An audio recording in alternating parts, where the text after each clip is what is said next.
जब बचपन में होते हैं, जितना मुझे मेरे साथ भी ऐसा हुआ है, जब बड़े हो रहे हैं और कई ऐसी चीजें होती हैं जो जब आप कर पाओ तो बड़ी अच्छी बात है, फिर तो हाँ। लगता है कि ये चलो एक्सपीरियंस हो गया, तजुर्बा हो गया। अगर आप नहीं कर पाओ तो फिर आपको कहा जाता है कि आर यू मैन इनफ? तुम अगर लड़के हो तो कैसे नहीं कर पाते? आपको कब कोई ऐसा याद है जो एक मार्कर ऑफ मैस्कुलिनिटी जैसे हाँ, जैसे हो कि अगर तुम ये नहीं करोगे? सिगरेट पीना, शराब पीना, ये सब मार्कर्स थे। हम्म, मुझे जो घर से वैल्यू सिस्टम मिला था वो ये था कि मुझे ये सब काम नहीं करने हैं, एकदम क्लैरिटी थी इसमें। बाकी ऊटपटांग हरकतें तो मैंने खूब की, ये कभी नहीं की। तो जब मैं 9वीं 10वीं क्लास में था, मेरे क्लास के कुछ फ्रेंड्स स्मोकिंग करते थे, ड्रिंक भी करते थे। तो ऐसा कई बार इंसिस्ट किया हमारे दोस्तों ने कि मर्द हो तो सिगरेट पी के दिखाओ, मर्द हो तो दारू पी के दिखाओ। थोड़ा सा दबाव तो फील होता था, लेकिन मेरे पास एक लाइन ऑफ थॉट बड़ी क्लियर थी कि मैं दारू पीने के बाद मर्द नहीं होता हूँ, वैसे ही मर्द रहता हूँ। तुम मर्द बनते हो दारू पीने के बाद, हम वैसे ही मर्द हैं भाई, हमें दवाई की जरूरत ही नहीं मर्द बनने के लिए। तो मैं सिगरेट पी के क्यों मर्द साबित करूं, भाई हम तो मर्द हैं। शानदार जवाब है। तो उसके बाद मुझे किसी ने कहा नहीं।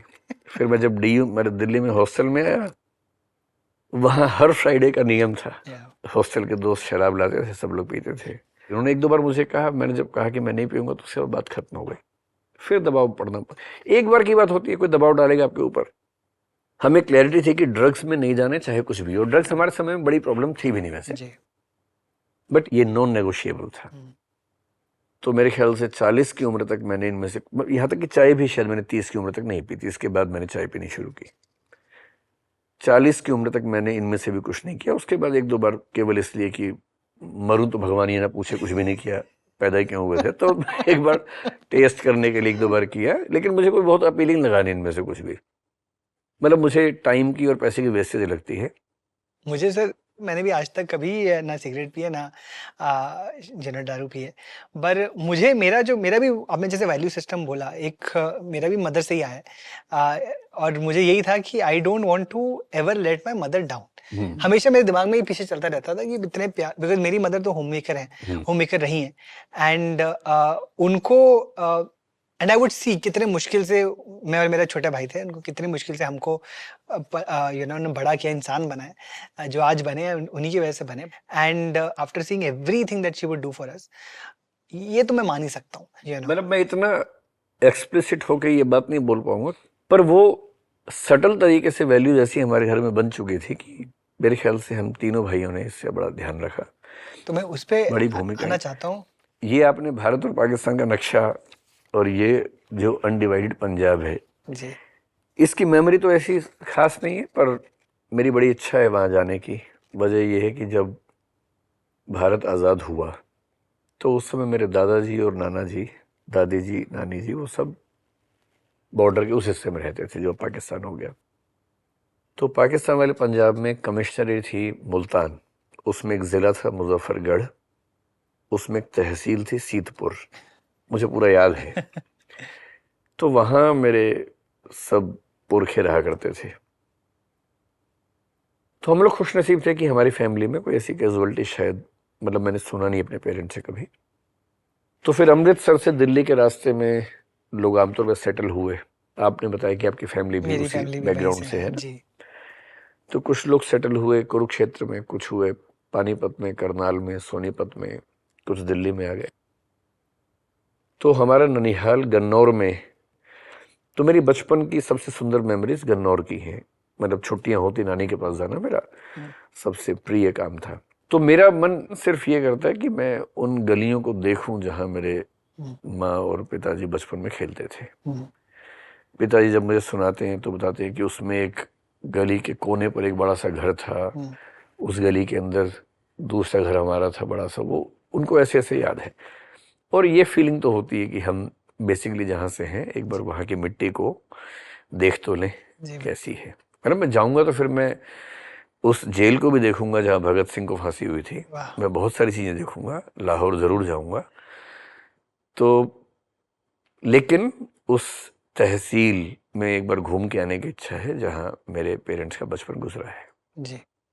तो खेलकूद की बात हो रही थी, अगर आपको कुछ इसमें और दिखता है? इसमें जो सबसे इंटरेस्टिंग चीज़ है एक तो ये है, ये टेबल टेनिस मैंने बहुत बहुत ज़्यादा खेला है और लगभग उतना ही ये जो बॉल है ना, मुझे नहीं पता आजकल ये बॉल होती है कि नहीं होती है, इसको लेदर की बॉल बोलते हैं। तो जब हम बड़े हो रहे थे पहले कॉर्क की बॉल आती थी, आपको शायद पता होगा। बिल्कुल बिल्कुल। और मतलब अगर आप अच्छी बॉल से खेलें और ठीक से खेलें, तेज शॉट्स मारें, तो 2-3 घंटे में क्रैक हो जाती थी। अच्छा, हम सब की पॉकेट मनी उस समय 25 पैसे हुआ करती थी। ये 22 रुपए की बॉल, आप समझ सकते हैं कितनी बड़ी चीज़ है। तो हमारे गली मोहल्ले में जो रूल था, टीम्स थी, हमारी गली की टीम थी, मैं उसका कैप्टन भी रहा हूँ। मैं क्रिकेट ठीक खेल लेता था, बॉलिंग भी बैटिंग भी। तो नियम ये था कि एक बॉल खरीदी जाएगी, दोनों टीम मिलके खरीदेंगे। 11 लोग ये 11 लोग ये, 22 लोग हैं, 1-1 रुपये सब देंगे। 22 रुपए की बॉल आएगी, उससे मैच खेलेंगे, जो जीतेगा बॉल उसकी, उस टीम की। तो हमने ये, हमारे लिए वो जीतने हारने का मामला हुआ करता था। तो भिवानी के अंदर पता है स्पोर्ट्स तो ऑब्वियसली हरियाणा के अंदर अब काफी उस समय उतना नहीं था भिवानी में, लेकिन हाँ हमारे टाइम पे एक स्टेडियम वहां बन गया था, भीम स्टेडियम, और वो एक्टिविटीज शुरू हो रही थी उस समय। अब तो वो बॉक्सिंग का मतलब इंडिया का नंबर 1 शहर है।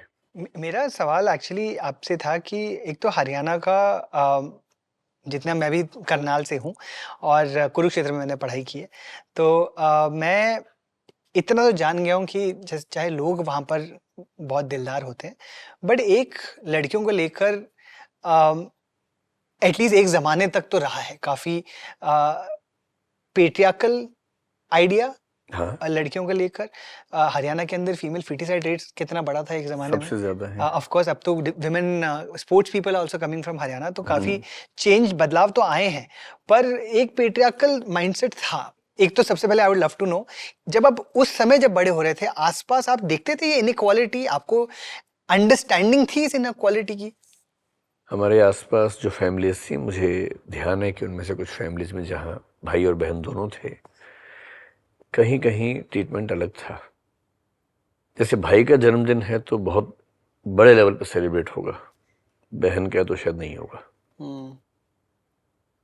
भाई के पास एक मोटरसाइकिल है या साइकिल है, बहनों के पास वो चीज़ नहीं होगी। हमारा स्कूल भी सीबीएसई बोर्ड का था, और सीबीएसई बोर्ड के स्कूल में क्या होता है कि एक थोड़ा सा जो कल्चर होती है अलग हो जाती है। कोएड स्कूल था आपका? कोविड हुआ था जब मैं 8वीं क्लास में, तब कोविड हुआ था। पर हाँ, ये एहसास बड़ा इम्पोर्टेंट था उस समय कि हम एक ऐसी क्लास में पढ़ते हैं जहाँ लड़के लड़कियाँ साथ साथ पढ़ते हैं। बातचीत ज़्यादा नहीं होती थी, लड़कियों की दुनिया अलग थी, लड़कों की अलग दुनिया थी। लड़के लड़कियों के बारे में बात करते थे, लड़कियाँ लड़कों के बारे में बात करती होंगी, मेरा अनुमान है। आपस में कम बातचीत, और यदि अगर कोई बात कर ले, जैसे किसी ने लड़की से पेन मांग लिया, तो वो क्लास का सबसे बड़ा वीर बच्चा माना जाता था कि उसको परमवीर चक्र मिल जाएगा जैसे। Thanks for watching. If you enjoyed the video, don't forget to like, subscribe and share.